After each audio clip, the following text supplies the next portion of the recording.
Indians का आपने एक लोअर बेली फैट देखा है? That is because of a diet. जब तक एक मोटी सी घी की लेयर या फिर वो तेल की लेयर जब तक रहती नहीं है ना, तैरती नहीं है ना, खाना के मज़ा नहीं आता। इंडियन फूड को कहा ही जाता है द लैंड ऑफ स्पाइसेस। कभी कभी मजाक में कहा जाता है ना कि नेक्स्ट डे पता चलेगा जब आप स्पाइसी फूड खाओगे। हमारी गट हेल्थ पे बहुत इम्पैक्ट आता है, हमारे डाइजेस्टिव सिस्टम पे बहुत लोड आ जाता है। So if I have to compare रोटी सब्जी वर्सेस दाल चावल, which is better? आपकी बॉडी को कुछ भी ऐसा अनयूजुअल नहीं करना है कुछ खाकर। इंडिया में हार्ट डिजीजेज इतनी क्यों बढ़ रही हैं? इंडिया डायबिटीज़ कैपिटल क्यों बन रहा है? This is the core reason. हम तो घर का ही खाना खाते हैं, फिर हमारा ब्लड प्रेशर, हमारी शुगर, हमारा वेट क्यों बढ़ता है?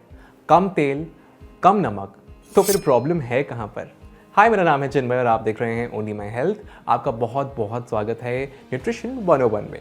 आज के इस एपिसोड में हम डाइसेक्ट करेंगे इंडियन थाली को, इंडियन फूड को, बिना किसी एक्सक्यूजेस के और बिना एक्सट्रीम्स के। और इसके साथ में बात करेंगे शुगर क्रेविंग्स की, हिडन शुगर की और वो छोटी छोटी हैबिट्स की जो चुपचाप हमें लाइफस्टाइल डिजीजेस दे रही हैं। आज का ये एपिसोड ना उन लोगों के लिए जो कहते हैं हम तो सब कुछ सही खा रहे हैं, लेकिन जो उनकी रिपोर्ट्स आती हैं वो सही नहीं होती। सो चलिए मिथ्स को तोड़ते हैं और इंडियन फूड को समझते हैं, साइंस के साथ, सेंस के साथ।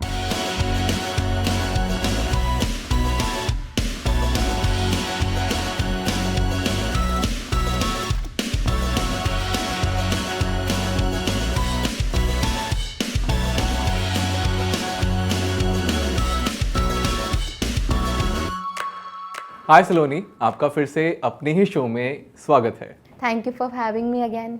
जैसे कि हमने पहले अपने एपिसोड में बात करी थी इंडियन फूड की, आज भी जो है आपने इंडियन फूड के मिथ्स को डीकोड किया था, डिबंक किया था, और आज उसी को हम कंटिन्यू करेंगे।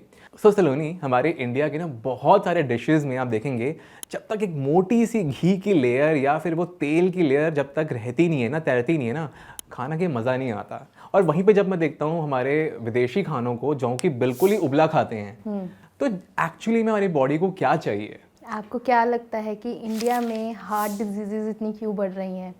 इंडिया डायबिटीज़ कैपिटल क्यों बन रहा है? It's because of the small small things that we are doing and why other people, other western countries के लोग, अगर आपने देखा होगा, बहुत लीन, बहुत फिट होते हैं। This is the core reason. मैं ये नहीं कह रही हूँ कि घी या मोटी तेल की परत बुरी है, मैं सिर्फ ये कह रही हूँ कि हम अगर उसको मॉडरेशन में खाएंगे तो our bodies will be happier from us. Internationally लोग ये इसीलिए करते हैं, वो फैट्स खाते हैं, ऐसा नहीं है कि वो फैट्स नहीं खाते हैं, but the way they eat fats is different from what we do. And मैं उनके वेज भी कॉपी करने को नहीं बोल रही हूँ। Let's create our own ways, let's create moderation as a trend rather than thick layers of ghee on our food. Okay, ठीक है।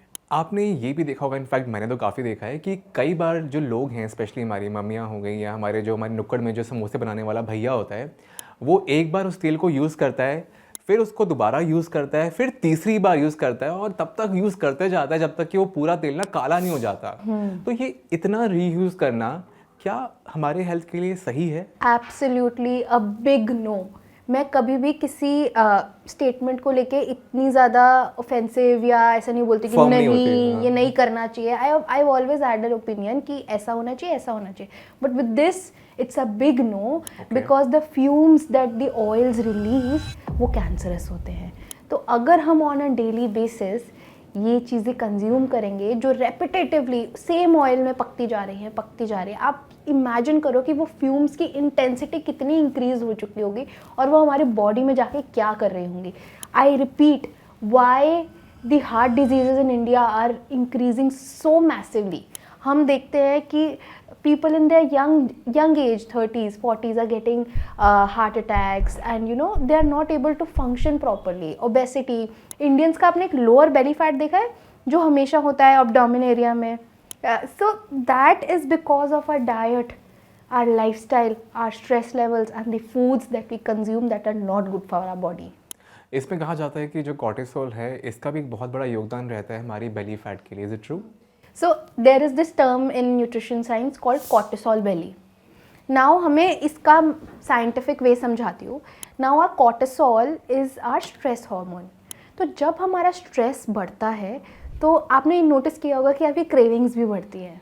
राइट आपको एक हंगर पैंग्स आते हैं, बिकॉज जब हमारा स्ट्रेस बढ़ता है तो हमारी बॉडी इमीडिएटली फूड चाहती है to to hit that dopamine, to hit that happy hormone inside our body. So जब वो हम खाना खाते हैं तो हमारा स्ट्रेस कम होता है. आपने नोटिस किया होगा आपकी friends, specially in females I see emotional eating is very common. That's because of high cortisol level. और जब हम ओवर खाते हैं स्ट्रेस की वजह से, you get this lower belly fat. This is cortisol belly, but it is also linked with other concerns like insulin resistance और हमारा sedentary lifestyle, जो आजकल हम बहुत बुरी चीज़ें करते हैं, इंस्टाग्राम स्क्रॉल करते रहते हैं घंटों तक बैठे बैठे. all of these things are contributing to poor health. अब अगर मैं तेल पर वापस आऊँ तो इंडिया में ना बहुत तरीके के तेल मिलते हैं. कहीं पर मूंगफली का तेल खाया जाता है, कहीं पर सरसों का खाया जाता है, कहीं पर सूरजमुखी का तेल का उपयोग किया जाता है, कहीं कुछ लोग बोलते हैं कि olive oil is the best oil. तो कई लोग रिफाइंड का इस्तेमाल करते हैं. तो कौन सा ऑयल हमारे गट हेल्थ के लिए सही है, कौन सा हमें खाना चाहिए, क्या महंगा तेल जो होता है वही हमेशा बेटर होता है, कौन से ऐसे पैरामीटर्स हैं जो एक व्यूअर को अपने ध्यान में रखने चाहिए वाइल परचेजिंग तेल? 4 things for your oils and your fat consumption. बहुत easy language में बताने वाली हूँ. Olive oil for salads, not for cooking. Olive oil को जब heat करते हैं, it again releases certain fumes that are not good for our body. So olive oil for salads, ghee for your tadkas and probably putting it over your chapati and everything. Mustard oil, जिसको कहते हैं कच्ची घनी का तेल, mustard oil for cooking and coconut oil for seasonal vegetables. कई vegetables होती है जो कोकोनट ऑयल में ही स्वाद लगती है. And refined oil a big no. ठीक है, for me refined is no no not at all. आप समझो रिफाइंड कैसे बना है, प्रोसेसिंग करके, मल्टीपल ऑयल्स को मिक्स करके. तो क्या वो हेल्दी होगा? एक्स्ट्रा कोई चीज़ अगर प्रोसेस हो रही है, फैक्ट्रीज में बन रही है, नेचुरली नहीं मिल रही है, it's not good. Right, so we have to understand these things कि हमें जो नेचुरली अकरिंग ऑयल्स मिल रहे हैं वही हमें कंज्यूम करने चाहिए. Rest occasionally, once in a while, अगर आप इधर उधर दूसरे तेल खा भी रहे हो it's fine, but occasionally rest. ये 4 oils are good enough for you. Okay. इसके साथ साथ में भारतीय खाने में ना खूब सारे मसाले डलते हैं, बिकॉज इंडियन फूड को कहा ही जाता है द लैंड ऑफ स्पाइसेस. लेकिन कई जगहों पर बहुत ज़्यादा मिर्ची डालना, इंडिया के बहुत सारे ऐसे खाने हैं जिनमें दबा के मिर्ची होती है. तो क्या हमारे गट हेल्थ को, हमारे बॉडी को उतनी मिर्च की ज़रूरत है? Absolutely not. हमारी गट लाइनिंग टियर हो जाती है जब हम एक्स्ट्रा स्पाइसी फूड खाते हैं. Occasionally it's fine, again reiterating, occasionally it's fine, but हमारी गट हेल्थ पे बहुत इम्पैक्ट आता है, हमारे डाइजेस्टिव सिस्टम पे बहुत लोड आ जाता है जब स्पाइसी फूड आता है.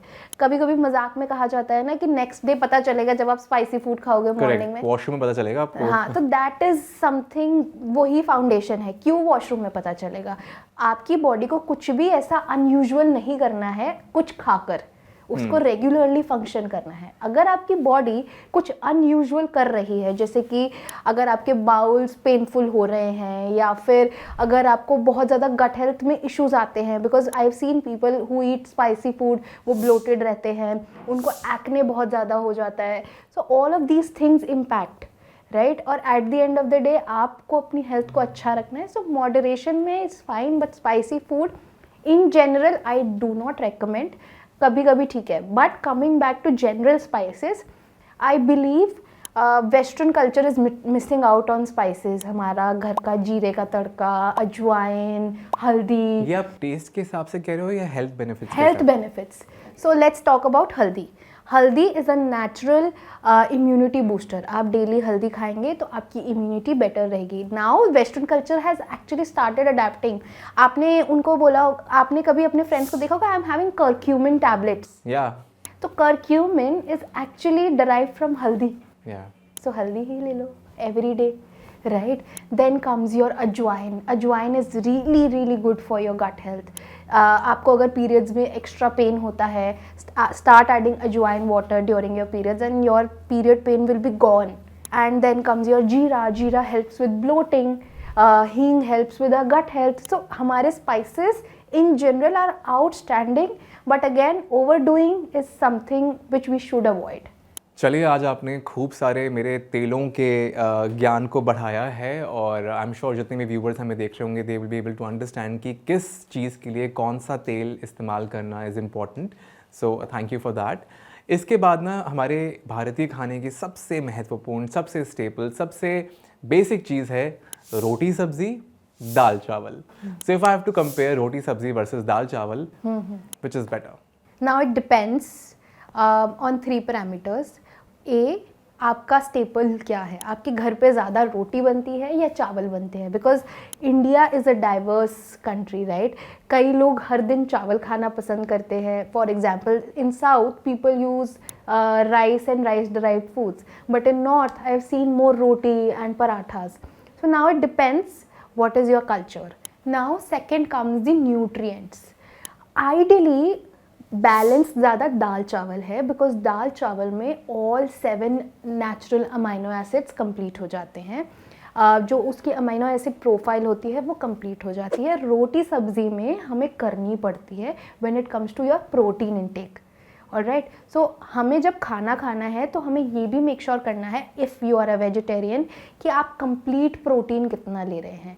सो when you mix dal and chawal together, it combines all the 7 essential amino acids and that becomes a complete protein meal.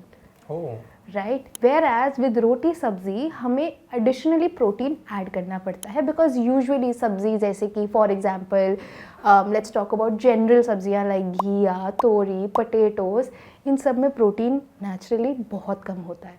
सो इसके लिए हमें एडिशनली प्रोटीन सोर्स ऐड करनी पड़ती है, जैसे कि एग्स या सोया, एंड देन फिर उसको रोटी के साथ कंबाइन करके then it becomes a complete meal. So dal chawal one meal and roti sabzi protein second meal is Okay. something we should compare.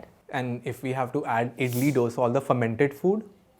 South Indian food is actually the most intelligent food that you can ever find. It has protein, it has probiotics, it has things that will actually regulate your gut health. And have you ever seen South Indians को कभी pimples होते हैं?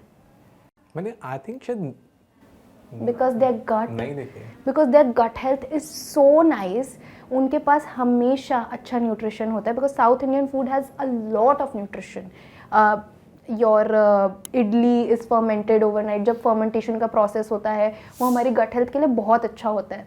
सो हमारी gut health happy रहती है तो आपकी skin भी हमेशा ग्लोइंग रहती है। So your skin is the reflection of how your gut is from the inside. अगर आपको बहुत सारे ब्रेकआउट्स होते हैं, SOS on your gut health. Okay, thank you for the SOS. Okay. 3 चीज़ें जो बड़ी महत्वपूर्ण है हमारे भारतीय खाने की, वो हैं बटर, वो है ऑयल और वो है घी। तो इन तीनों में से सबसे ज़्यादा न्यूट्रिशियस कौन सा है और कितनी मात्रा में लेना चाहिए, आप प्लीज़ हमें बताइए। सब न्यूट्रिशियस है, ओके, ठीक है। Now you have to understand again कि कहाँ क्या लेना है। घी को हम हाई हीट पे कभी नहीं लेके जाते, घी के साथ फ्राइंग कभी नहीं होती है। So ghee is always for quick तड़कास एंड मे बी आप अपनी चपाती पे लगाओ। जब चपाती का टेम्परेचर जब नॉर्मल हो जाता है तो आपने देखा होगा घी हल्का सा मेल्ट हो जाता है। So ghee is preferred when you are having it in these forms, and 1 to 3 tablespoons of ghee are absolutely fine. आप increase कर सकते हैं as per your height, weight, age, body type, वो सारी चीज़ें parameters हैं. But ideally 3 tablespoons of ghee is normal. Alright, now comes the tail part, the oil. I am now referring to mustard oil because that's something that I prefer with all my clients. Mustard oil 3 to 4 tablespoons for the entire day cooking उसमें आराम से हो जाती है। And for 1 person I am talking. अगर आप family में consume कर रहे हो तो थोड़ा बहुत ऊपर नीचे is fine, but 3 to 4 tablespoons में अच्छी टेस्टी डिलिशियस सब्जी बनती है। And lastly butter is best consume at least 2 to 3 times a week only, and that too once. Why I'll tell you, because butter is more processed. Second, butter में calories ज़्यादा होती हैं तो उसमें कोलेस्ट्रॉल लेवल्स बढ़ने के चांसेस भी ज़्यादा रहते हैं। Again butter is not recommended at all for cooking because again high heat पे बटर को कभी नहीं लेके जाना चाहिए। Okay, I think the last important thing जो हमारे इंडियन कुकिंग के लिए है वो है कुकिंग यूटेंसिल्स। पहले के ज़माने में कॉपर का इस्तेमाल होता था, फिर उसके बाद में स्टेनलेस स्टील आया और भी एल्यूमिनियम आया और अब तो नॉन स्टिक का इस्तेमाल किया जाता है। सो कौन से कुकिंग यूटेंसिल में खाना बनाना सबसे न्यूट्रिशियस होता है? I'll tell you two utensils which are good, but now the choice is yours. Non-stick, if you are looking out for less oil consumption, but non-stick में एक catch होता है, that is आपके non-stick pan या कढ़ाई जो भी आप यूज़ कर रहे हो उसमें कोई भी scratches नहीं होने चाहिए, because those scratches are very harmful. Those scratches release harmful toxins which can be cancerous for us. तो आपका नॉन स्टिक पैन स्क्रैचलेस होना चाहिए, only then it's healthy for you if you are looking out for your diet. Non stick pan is good because उससे less oil consumption होती है. Second which I recommend is iron, cast iron. Okay, alright, उससे हमारा nutrition और amplify होता है. But again pure cast iron मिलना आज की डेट में डिफ़िकल्ट है और लोग यूजुअली ना उसको भारी समझ के कि इट्स वेरी फ्लिम्जी, बहुत भारी है, तो फेंक देते हैं. But cast iron is very good because उसमें हमारे न्यूट्रिएंट्स रिटेन रहते हैं. इन रैदर कई केसेस में वो न्यूट्रिएंट्स इंक्रीज़ करता है, हमारी आयरन अब्जॉर्प्शन भी इंक्रीज़ करता है. So cast iron is second. I only personally recommend these two, but there are many options. आजकल तो हनी कोम ये सब भी आ गया है. So it's the choice is yours eight the and. अगर मैं पूछूं आप कौन सा यूटेंसिल यूज़ करते हो आपके घर में, तो वो कौन सा है? I'd say when required, जैसे मेरी 3 साल की बेटी है तो मैं उसके लिए आयरन में कुक करना प्रेफर करती हूँ. बट अगर मैं खुद के लिए करती हूँ तो I prefer non stick because I am a little diet conscious as you no.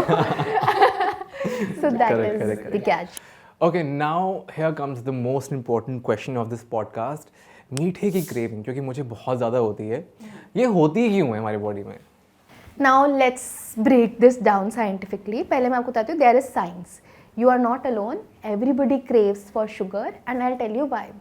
Now, sugar has the same effect on our brain as any other addiction like smoking or drinking. Because sugar क्या करता है? Sugar हमारा dopamine spike होता है. Have you heard about the word dopamine? Yeah. So dopamine जब हमारा spike होता है, हम कहते हैं ना, oh, I got that dopamine Feel rush. good factor. Feel good factor is that dopamine. So sugar gives your brain that.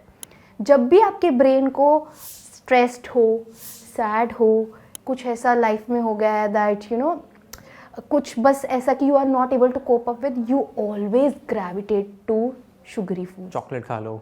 When a girl is on her period, she is stressed, तो hormonal imbalance होता है, उस time hormones up and down जा रही है और estrogen, progesterone, chocolate आप खा लीजिए, है ना. पर usually लोग but usually in that scenario also because of stress, hormonal fluctuation, females like to have desserts. Right?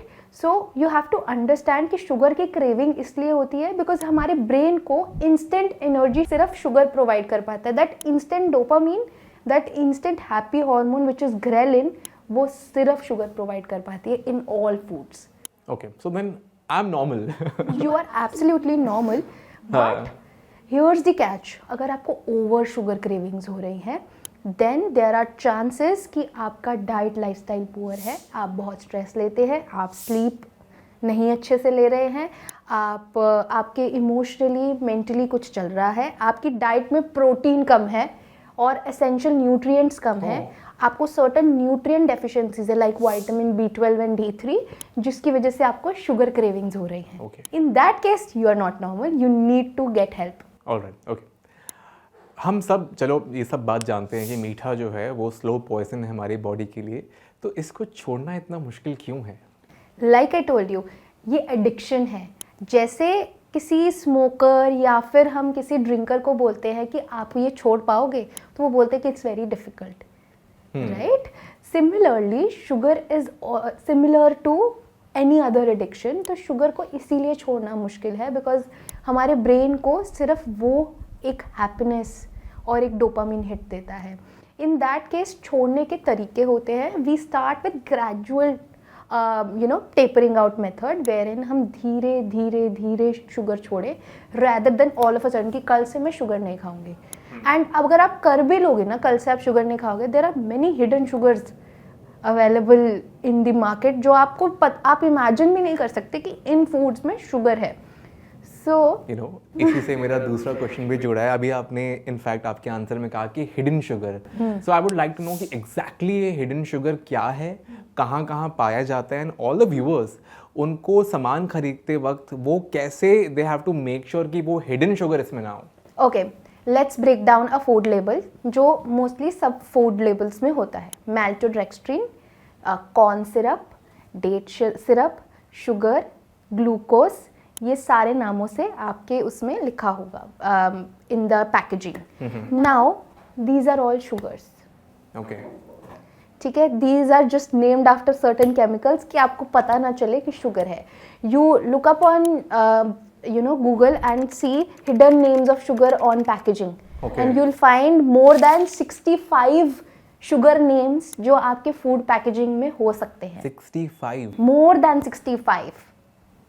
उनको आपको numbers में दिखाएंगे, उसको आपको chemicals के नाम में दिखाएंगे जो एक normal user को कभी समझ ही नहीं आएगा। शुगर लिखा है, नहीं लिखा है तो मतलब नहीं है sugar. Do you know corn syrup is also sugar? I know, but I'm sure कि बहुत सारे लोगों को नहीं पता होगा। Maltodextrin, ये भी एक शुगर है। सो बहुत सारे हिडन शुगर्स है। आप समझते हैं कि कोई चीज़ अगर मीठी नहीं टेस्ट कर रही है तो उसमें शुगर नहीं होगा, बट ऐसा भी नहीं है। Breads have sugar, your ketchup has sugar, many yoghurts have sugar. ठीक है, आपकी प्रोटीन बार्स में भी कई बार शुगर पाया जाता है in certain brands. Then your morning cornflakes जो फीके टेस्ट करते हैं, but even those have sugars. तो चटनीज़, ये सारी चीज़ों में शुगर है। आप कहाँ कहाँ से बचेंगे वो आपको देखना है, और कहाँ कहाँ से आप अवॉइड कर सकते हैं sustainably in the longer run. That's what matters. Okay, हमारे बहुत सारे व्यूअर्स ऐसे भी हैं, वो हमें बोलते हैं कि हम तो नमकीन कम खाते हैं क्योंकि नमकीन में नमक होता है, तब भी उनका बीपी बढ़ जाता है, तो ये क्यों होता है? बीपी सिर्फ नमक नहीं बढ़ाता। We have to understand that first. And आपको कई बार रियलाइज़ भी नहीं होता, जैसे शुगर हिडन होती है पैकेजिंग में, नमक भी हिडन होता है। आप अगर अपनी रेकमेंडेड सोडियम अलाउंस देखेंगे तो वो पैकेजिंग में हमारी वैसे 2000 mcg of recommended sodium allowance है इन अ डेली बेसिस। ठीक है, एक दिन में आप ले सकते हैं। आपको पता है एक पैक ऑफ चिप्स में यू गेट 800 ऑफ देम। एक पैक में? यस। सो अगर आपने ऑलमोस्ट 2.5 पैक ऑफ चिप्स खा लिए, you are done with your sodium intake. उसके बाद तो हम फ्रूट्स में ऊपर से जब तक स्वाद नहीं आता, हम ऊपर से चाट मसाला नमक डालते हैं। तो नेचुरल सोर्सेज में नमक बुरा नहीं है। And table salt I don't recommend a lot. कभी कभार it's fine, but table salt को हमें अवॉइड करना चाहिए। बाकी ऐसा नहीं है कि ब्लड प्रेशर सिर्फ, coming back to your prior question, blood pressure सिर्फ नमक की वजह से नहीं बढ़ता। ब्लड प्रेशर आपका वेट गेन की वजह से भी बढ़ता है। So if you have lower belly fat, you are likely to have high blood pressure. Insulin resistance जब हमें होती है तब भी हमारे ब्लड प्रेशर लेवल्स फ्लक्चुएट करते हैं। जब हम स्ट्रेस लेते हैं तब भी करते हैं। जब हम अपनी लाइफ को दूसरों की लाइफ से कंपेयर करते हैं ऑन सोशल मीडिया, तब भी हमारे ब्लड शुगर लेवल, हमारे रील पे इतने व्यूज़ और इंट्रैक्शन क्यों नहीं आए और बाकी के फॉलोअर्स क्यों बढ़ गए, तब भी हमारे ब्लड प्रेशर लेवल्स बढ़ते हैं या फ्लक्चुएट करते हैं। नाउ ब्लड प्रेशर लेवल्स कभी कभी फ्लक्चुएट करना इज़ नॉर्मल, बट अगर कंसिस्टेंटली आपके ब्लड प्रेशर लेवल्स हाई जाते रहें, it can lead to chronic blood pressure issues, जिसके लिए almost 60% of Indian population is taking blood pressure medication in today's date. हमारे पेरेंट्स हैं, अब मैं तो बीपी की गोली लेना भूल गई, यही चलता रहता है पूरा दिन। Y? Because of our diet, because of our lifestyle, because of our stress, because of our sedentary lifestyle. लोग कहते हैं हम तो तेल कम खाते हैं, ठीक है, लेकिन तब भी जो है उनको लाइफस्टाइल डिसीज़ जैसे कि टाइप 2 डायबिटीज़ है या ब्लड प्रेशर का बढ़ना, ये बढ़ता हुआ दिख रहा है। तो इसके पीछे क्या मेन रीजंस हैं? India is the diabetes capital. India has the highest reported heart diseases in the past 1 year. Do you think अभी भी हमें तेल को ब्लेम करना चाहिए? घर पे अगर आप साफ़ सुथरा खाना खा रहे हो, आप एक हेल्दी लाइफस्टाइल जी रहे हो, साथ से आध, it's very simple. We have actually complicated it so much. अगर हम हेल्दी लाइफस्टाइल मेंटेन कर रहे हैं, जैसे कि 30 मिनट्स ऑफ फिजिकल एक्टिविटी कर रहे हैं, अगर हम नॉर्मल घर का खाना खा रहे हैं और ओकेजनली वंस अ वीक हम बाहर का भी खा रहे हैं। थर्ड, अगर हम स्ट्रेस कम ले रहे हैं या फिर अगर स्ट्रेस हो रहा है तो हम अपनी बॉडी को कैसे रिलैक्स कर रहे हैं। एंड लास्टली, हम सेडेंट्री लाइफस्टाइल नहीं जी रहे हैं।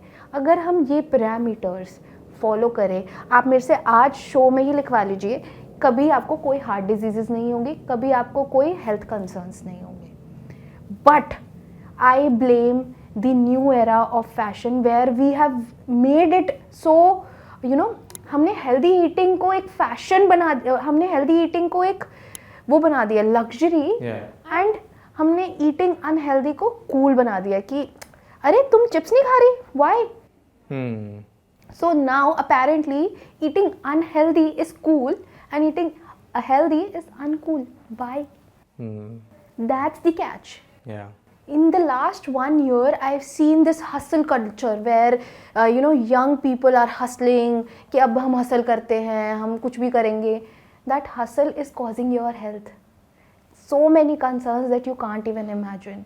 You've started, Instagram has forced us to compare our lives with others. Everybody does it. I've seen every individual does it. And then that causes a lot of stress, anxiety, mental health issues, eating. Because of that stress, you eat so much poor food, poor diet, poor lifestyle. And Less there you sleep. go. Yeah. And then I recently posted about the importance of sleep. And I got so many comments कि हाँ we sleep at 5. तो मैं मतलब we wanted to comment कि यार अब बेवकूफ़ हो तुम. This is not a flex. Yeah. You are flexing that you sleep at 5 a.m. Are you for real? There is no flex. There is no trend which says कि आपको रात को लेट सोना है. सो जाओ यार आराम से. And your girlfriend can wait. Yeah. True.